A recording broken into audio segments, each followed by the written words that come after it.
Into every generation, podcasters are born. Two guys in all the world, chosen ones.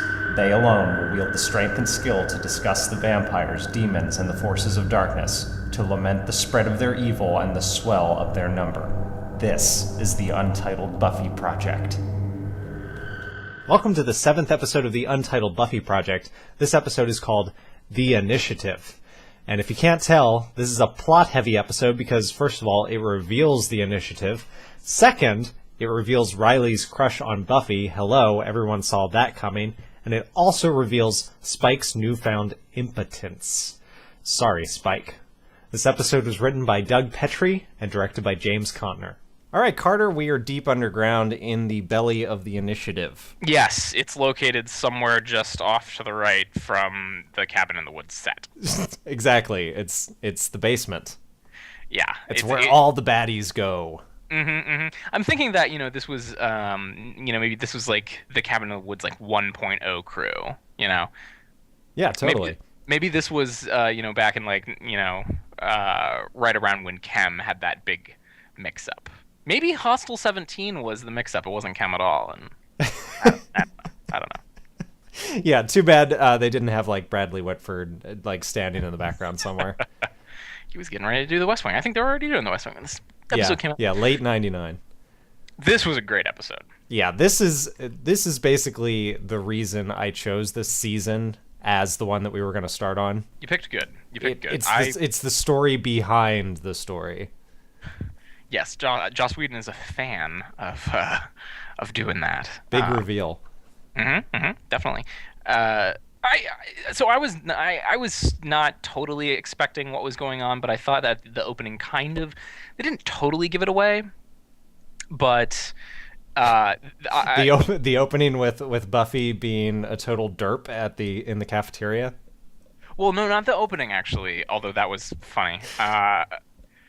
The intro, I'm sort of blanking if they did these intros for every episode before season 4. Do you know the little 20-second last time on Buffy? The narrated by Giles previously on Buffy the Vampire Slayer. Yeah, so in the previously, everything was Riley and the professor, right, and the paramilitary guys, and I'm like, why are they showing all of these together? Showing me these. Well, you're making me remember the first. It was easy to connect those dots. I thought it was a little.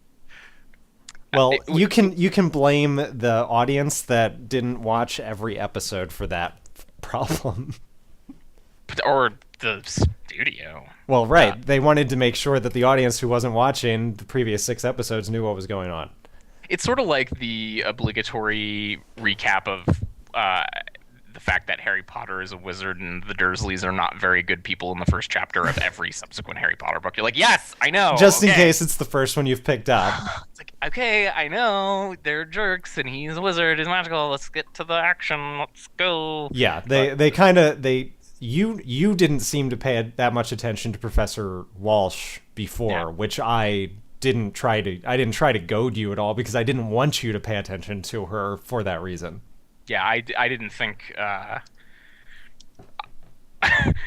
knew that something was going on because you said, "Oh, there are reasons why I picked this season," and then the dudes in the first episode, and I thought it was gonna be that media studies guy or something. He'd be like, "Oh, he's actually evil."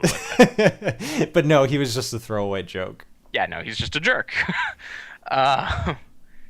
So yeah, the opening was funny. Riley gets to realize that he's falling for this silly girl. He's attracted to the. Once again, they're sort of they're doing the same thing. It's they set up that great little bit of action where Riley is interested in Willow in the first episode and kind of thinks that Buffy is a blonde ditz. Doesn't even pay attention to her. Right. So knowing that we probably don't remember that. Doug or whoever the studio said, put some stuff in there of Buffy being kind of dumb. We gotta remind them that Riley thinks that Buffy's a little dumb. It seems like no matter how coordinated she is when she's on the battlefield, she is a complete klutz when it comes to just everyday activity. Well, that's Buffy. She's totally, she is not comfortable in her skin unless she is slaying. Right. That's the whole. That's the like elevator pitch of the entire series. It's this girl, and she's kind of like every girl, but she's a wizard or whatever. It's like all these stories. You're a wizard, Buffy. I'm a slayer. I wonder what that meeting was like. Do we ever get to do a flashback to when she first finds out she was a slayer? I think it was. 14. I think it technically is in that movie. The movie that doesn't even have Sarah Michelle Gellar in it. All I know about that is Joss said that they totally took his idea and went in the wrong direction. I think I saw it on Comedy Central once, and I barely remember any. All I remember is that Pee Wee Herman is in it, and he's a vampire. Great. So one of the guys at the table, as they're commenting on Buffy, uses the word mattressable. Totally mattressable. This I liked a lot, setting them up as sort of bros, so that they could do the big reveal toward in the third act. I'm like spot on. Yeah, they just act like fraternity guys. Yeah, I sort of knew what was going on, but I was like, yeah, I like this. Go. Actually, Alicia didn't know what was going on, and she pointed out, she was like, why are they so big and brawny? And I was like, well, just wait 20 minutes. Yeah. So they go to the initiative pretty quickly. That set is huge. Yeah, it's like a freaking hangar or something. It's a hangar. We don't really get a sense of how really big it is until the second and the third act. But when we see it, when they introduce Spike in his cell, there's dozens of cells down there, and they're built. It's practical. They built that. Yeah, that's pretty amazing. In my notes, I have a little a little nitpicky thing here. Spike's roots are really, really, really visible in this episode. That it's very clear that he's not blonde. And then I wrote in parentheses, this episode is not going to win the hairdressing Emmy. Right, right. They weren't going to submit this one for the hairdressing consideration. So I really liked the little interaction between Giles and Xander. At the beginning, Giles is doing a little sketch of a little military guy, and you can just kind of tell. I think Xander even says something that Giles is a little disappointed that this is kind of a modern threat, and he really can't help. He can't go pouring through a ancient text to try and figure out how to de-summon this beast. Exactly. There's no incantations here. This is just a guy with a gun. Guy with gun. Guys with guns. So that actually becomes a plot point. Good writing, Doug. He set us up, and then he paid it off later, because Buffy decides to take the day off, or the night off, to try and cheer up Willow. Because Oz is gone. Willow is down in the dumps. This is one of those. I think I'm pretty sure Joss mentioned this in an interview that. In any other show, or I don't want to say any other show, but in lots of other shows like this, when a character departs because of the actor leaving, they would kind of ignore it and just, oh, well, yeah, moving on. And, we'll just replace him with Ashton Kutcher and never talk about it again. Whereas we actually have some sort of, we think about Oz, and people are upset about it. And Joss said, I was upset that Seth Green left. So I made that came out in the show. I was upset that he left, so the characters are upset that Oz left. It kind of weighs on everyone. Like you feel like a piece of the series is missing. Yeah, I mean, especially because Oz was becoming a more and more important character, and then it just suddenly left. This kind of sucks. Yeah, Seth Green. At least they didn't kill him or something. Right, but then it's, well, why isn't he here? Does he come back ever? He appears on Angel from time to time. I don't know if he reappears on Buffy, especially because I haven't finished Buffy. Got it. Well, this was a good setup. Willow's upset. Buffy's got to take her to a party. Riley is now interested in Buffy, so we've got that kind of thing moving, and everything is this was the way the plot unfolded, it was very chess-like. All of the pieces moved around in a very interesting and creative way, and it's just like every part of the story was connected to one another. It was like the opposite of a Family Guy story. It was like everything was related to something else, and everything was important to everything else happening. I really appreciated that. So as everyone knows, Giles is my favorite character. He had the best line. He and Xander are preparing to go out because Buffy is off duty. They're gonna try and find them some military dudes, and Xander's getting out all of his stuff from when he was in the military. And as they're discussing, heavy, weighty things, Xander's mom yells downstairs, "Oh, Xander, I made some fruit punch for you and your friend. Would you like me to bring some down?" And it's just sort of awkward, like, Then Giles just turns around and says, "Is it raspberry fruit punch?" One of my favorite running gags of the entire series is that we constantly hear about Xander's family and extended family and all these people in his life, and we never see them.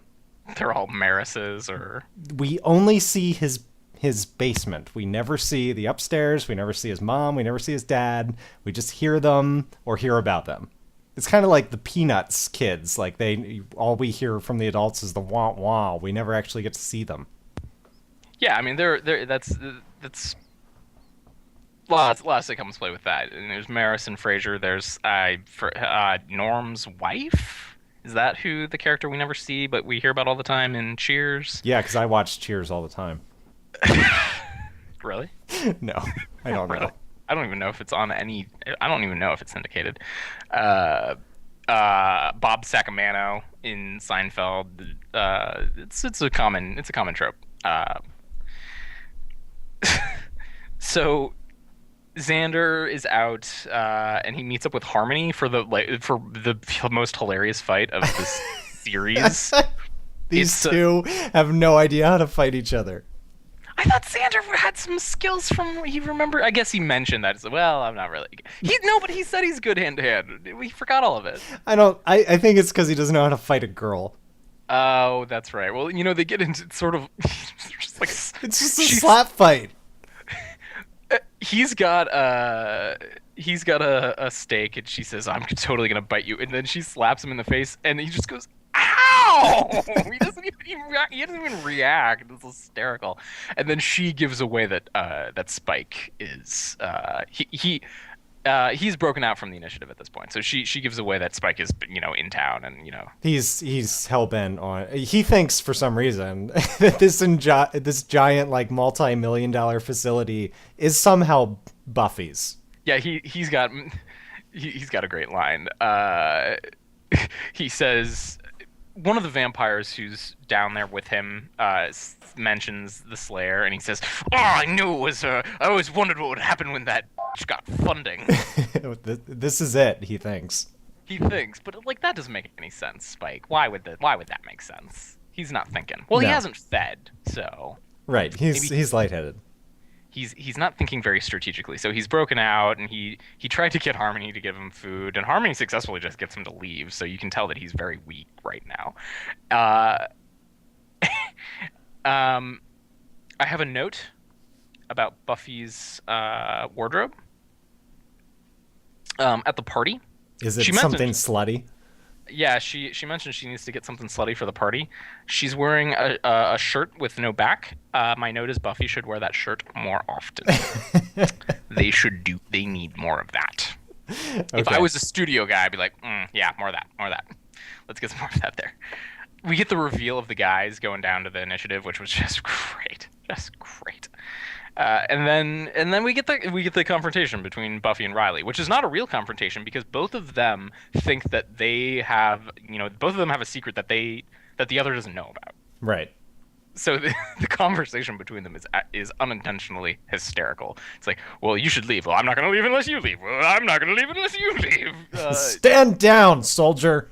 All of them trying to get Spike, who is lovingly referred to as Hostile 17. I love that. The initiative folks.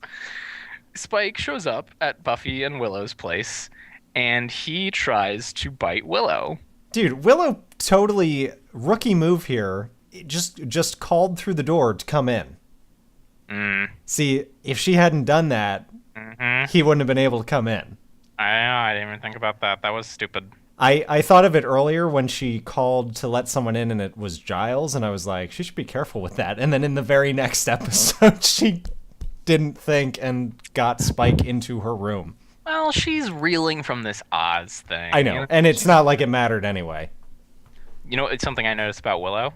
All of her shoes, one, they matched her outfit, but two, they were all Adidas. You would notice her shoes, wouldn't you? I'm wearing some blue Adidas right now. She was too. They didn't make these kind back then, though. So, rape overtones much in this Willow scene? This whole scene is like a bizarre... It's like a scene that we've seen so many times in so many other situations. Well, it's that I don't know if it worked. Because they messed up the tone. Because it was really tense and like a date rape. And then it was like a desperate, oh, you weren't able to get it up kind of back and forth. Right, but right. I understand that it's a little bit different. He wasn't literally going to rape her, but vampires have traditionally always kind of been about that. And I felt uncomfortable. So you were okay when Willow just decided to knock him out and run away? Yes, I'm like, why didn't you do that in the first place? Why was she engaging with him at all?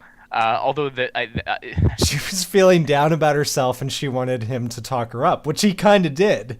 He was like, you remember when you were wearing that pink thing? Right. So the initiative have put a V chip in Spike. Right. He gets zapped if he tries to hurt a living thing. So they're going somewhere with this. I don't think this is idle, obviously. No. The threat of Spike is gone. He is not a threat anymore. This is basically the end. We get our star-crossed lovers, Riley and Buffy. How is this ever going to work?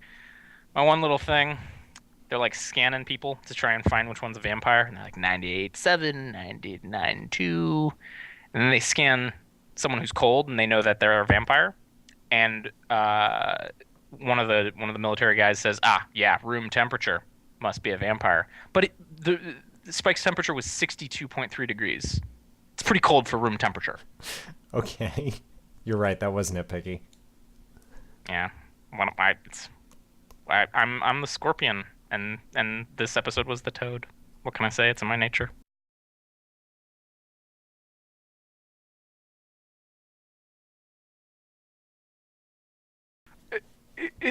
Is it raspberry fruit punch?